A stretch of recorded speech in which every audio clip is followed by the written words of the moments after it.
And what's going on, Read My Lips people? We are back. So, we're going to talk about Andrew Yang being on the Dr. Oz show.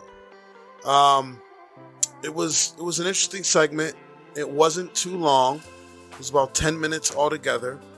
And what I'm going to do is sort of interview breakdown, just like I've done in the past for a couple of other Andrew Yang videos. I'll make sure it's not too long. We'll keep it short and sweet. And then there's some questions I also have for you, the viewers. All right, so I was conflicted at first as to whether I liked him being on the Dr. Oz show because of how the structure might be or how the setup might be.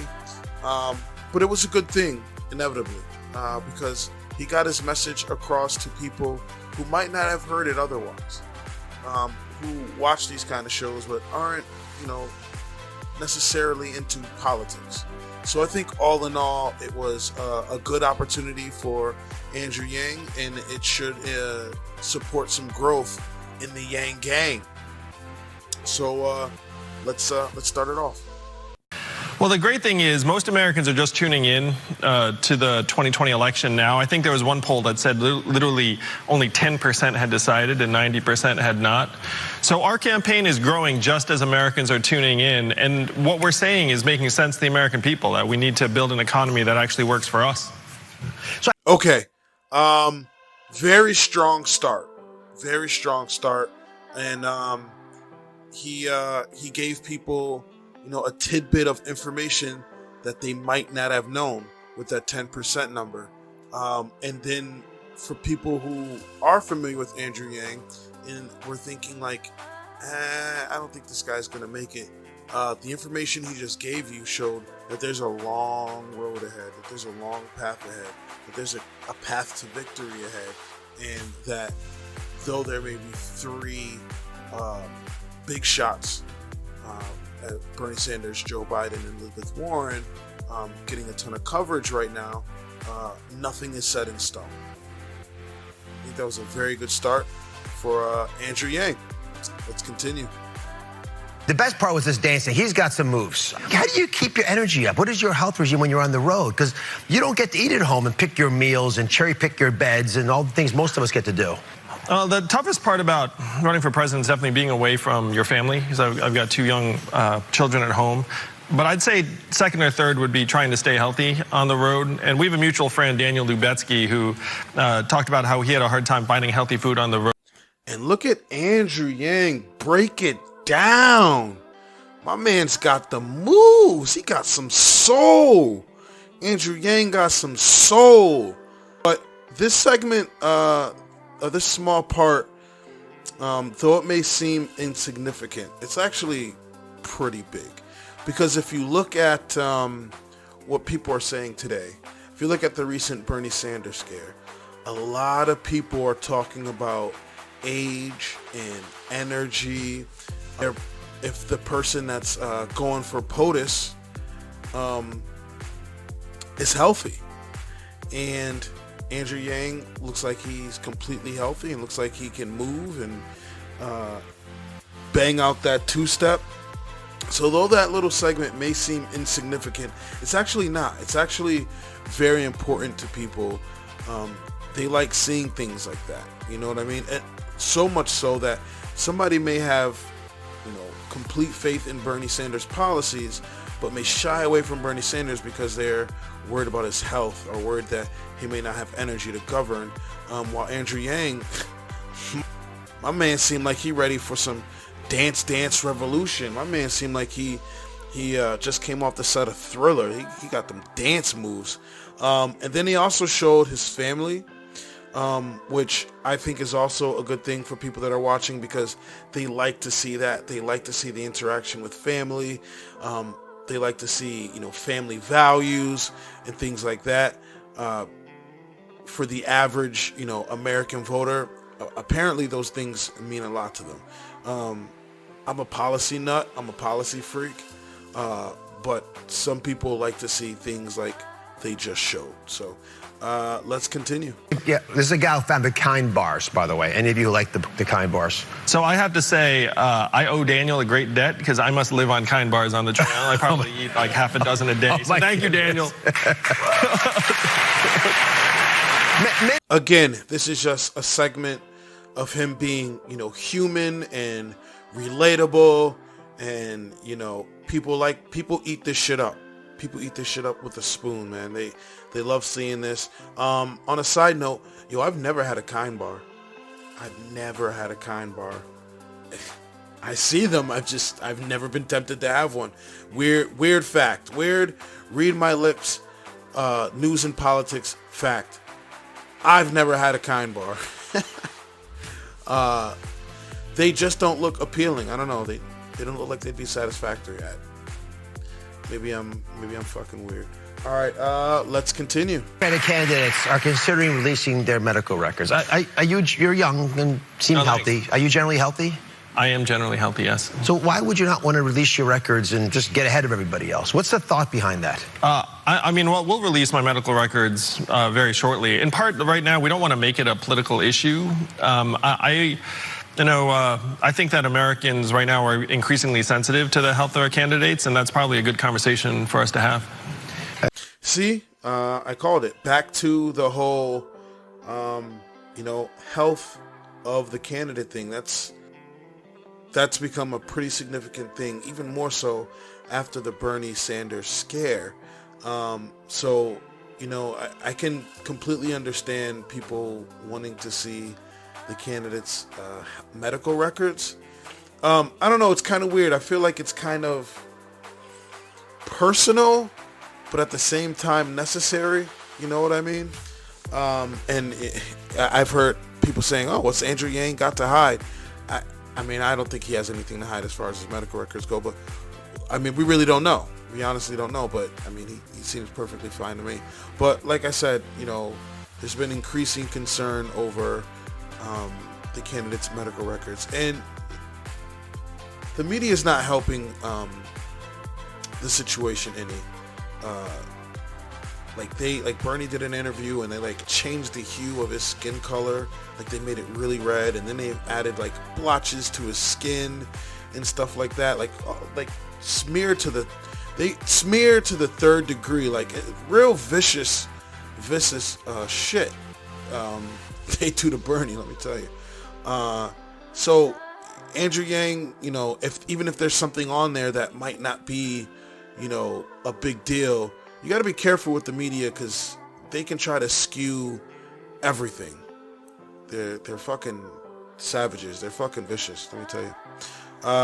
Continue. The number one challenge we have is an incentive problem, which is that our system is designed to maximize revenue and activity and not necessarily our health. And this isn't to say that doctors don't do great work every day, because they do. But unfortunately, right now, they wait until you're unwell, you show up, and they do something to fix you. And if there was a way that we could prevent you from getting to a point where you needed that operation or that doctor's visit, then that would be an enormous win for society. But the incentives right now are not there. So Yang goes on to, talk about his family and his kids, one of his kids being on the spectrum and what have you. I'm not even going to get into that or touch on that too much. That's, personal. But that's, family business. That's between him and his family, really. And, not even going to get into that. But Andrew Yang brings up a good point about the incentive structure of the whole healthcare system, and makes, a fantastic point. People are going to the doctors when it's a little too late, or they're getting help from the doctors when it's a little too late.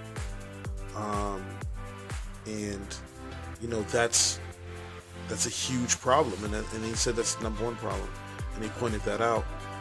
So right on to Andrew Yang. He's on the money. Let's continue. The reason why I believe you do need public health care, because the government is better able to adjust the incentives in a way that the market right now will not. So would you be in favor of Medicare for all? I am for a public option that's available to all Americans, but I would not do away with private insurance. So this is sort of the coup de grace. This is what's got everybody talking. This is how I even found out he was on the Dr. Oz show, because people have been talking about this segment, this small part in particular, and I honestly could have made an entire video just off of what he said right here, but I wanted to give context to the whole interview. This is the meat and potatoes of the interview. This is what people have been talking about from the interview. Andrew Yang and his stance on Medicare for all. Now, Yang Gang, Bernie Bros, you are my main followers and subscribers. Yang Gang and Bernie Bros. And obviously, if you follow me for any amount of time, you would know my two favorite policies are universal basic income and Medicare for all. These are two driving factors for me, right? I'm very passionate about these two, and I've had to go through the healthcare system. I've seen how shitty it is, right? So my question to you, Yang Gang, because I can interpret what Andrew Yang has said many different ways, and again, I've heard talk all on Twitter. I've seen it in groups, forums, what have you. People are saying, how come Andrew Yang just didn't say, yes, I support Medicare for all, full stop? There's some people that aren't happy about that, right? And I get it. I get what they're saying. How come Andrew Yang just didn't say, yes, I support Medicare for all? How come he said, I support a public option, but I don't want to do away with private insurance? Well, here's the conundrum. Medicare for all doesn't do away with private insurance. Private insurance still exists. It's just for elective procedures, which is fine. Is that what Andrew Yang was saying? And I'm asking you, is that what Andrew Yang was saying? Is he saying, I want a Medicare for all type system, but private insurance is for electives? If that's what he's saying, then fine. That's great. But then at the same time, people are saying, well, why didn't you just say, yes, I'm for Medicare for all? If you go to his website, it says he's for Medicare for all. So this right here is what's gotten a lot of people confused. Okay? And look, go to my comment section below, clear it up, let me know what you think he meant. Does Andrew Yang actually support Medicare for all? And don't get on people's necks in the comment section like, duh, yes, he supports Medicare for all, because he didn't specifically say, yes, I support Medicare for all, when he was straight up asked. So there are some people that are confused. They're a bit confizzled, okay? Because if you were to straight up ask me, does Andrew Yang support Medicare for all? My answer would have been yes. Okay? But a lot of the talk is people are saying, no, he doesn't support Medicare for all. I still think he does. Do I wish he would have answered the question slightly different? Sure. Do I still think he supports Medicare for all? Yes. I think he's being very careful with his words. I feel he doesn't want to give the media a soundbite. I feel he's just being really careful with his words. That's what I feel like. And Andrew Yang's a smart guy. He's a very smart guy. He knows Medicare for all. Bernie's proposal doesn't get rid of private insurance altogether. There's still, elective surgeries that are available through private insurance. And from my understanding, that's what Andrew Yang is for. Now, if I'm wrong, let me know in the comment section. Or if you just want to clarify this whole thing, please do so in the comment section below. I'm still supporting Andrew Yang. I've been fighting for Andrew Yang against some of my colleagues who are like, see, you're going on this for this Yang guy, and look, he doesn't even support Medicare for all. Like, I'm receiving the backlash. But fuck him. I'm still supporting Andrew Yang, but please, in the comment section, clarify as to what you think he meant. We're back with our campaign checkup with Democratic candidate Andrew Yang. One of his buzziest campaign promises is giving away $1,000 every month to every adult in this country.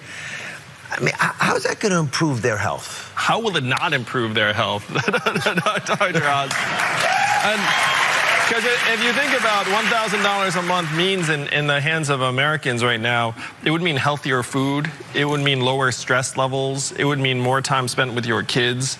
And we know we would use that money to make our families stronger and healthier. And it actually makes perfect sense when you think about it. If you imagine a society where all of us were getting $1,000 a month as a right of citizenship, then you would be able to breathe easier, and positive social indicators would go up, negative social indicators, including health, would go down. And we're gonna end it with that. A really dope explanation of UBI for people in the audience. He didn't obviously get into the intricacies of it, but he laid out an explanation as to this is UBI. Every American would get $1,000 a month, and how it could benefit them. And I think people in the audience, from the reactions I saw, really look like they like that. From here, they go and play a game, and the show pretty much ends. It's like three or 4 minutes left in the show. Nothing too crazy, nothing really to report about. But I thought him explaining or talking about UBI would be a good way to finish off this video. So that was my breakdown, and again, I gave you the chunk that probably needed the biggest explanation, because people were bugging out. That's how I even heard about it. And please, in the comment section below, let me know your guys' take on what Andrew Yang said about Medicare for all.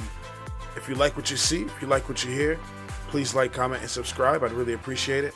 If you don't, let me know in the comment section why. I'm always down to talk about it. Also, I have a PayPal in the description below. If you feel like donating and helping Read My Lips grow, I'd really appreciate it. Every little bit counts. Hopefully I'll be talking to you guys soon. Have a good one. Peace.